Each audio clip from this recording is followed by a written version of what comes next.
ताज्या घडामोडी पाहण्यासाठी सी 24 तास या यूट्यूब चॅनलला लाईक करा, शेअर करा, सबस्क्राईब करा आणि बेल आयकॉनवरती क्लिक करायला विसरू नका। राहुरी तालुक्यामध्ये युवा नेते अक्षय कर्डिले यांची शिवनिर्धार यात्रा सध्या प्रचंड उत्साहात सुरू आहे।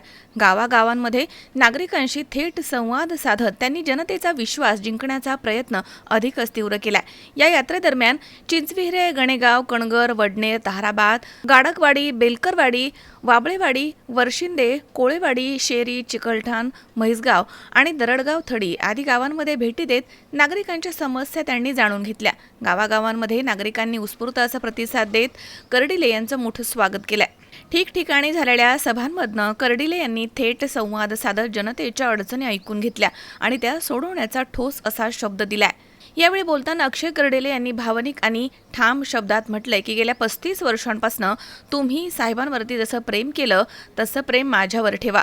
मला फक्त 1 महिना सांभाळा, त्यानंतर तुमच्या प्रत्येक कामासाठी आदेश करा, तो माझ्यासाठी हुकूम असेल। तुमचा एकही शब्द मी खाली पडू देणार नाही। जनतेची सेवा हेच माझं ध्येय आहे। विकासाच्या मार्गात कोणतीही अडचण येऊ देणार नाही। त्यांच्या या वक्तव्यानं उपस्थांमध्ये उत्साहाचं वातावरण निर्माण झालंय। अनेक गावांमध्ये कार्यकर्ते आणि नागरिकांनी कर्डिले यांना पुढील नेतृत्वासाठी खुलं असं समर्थन दर्शवलंय।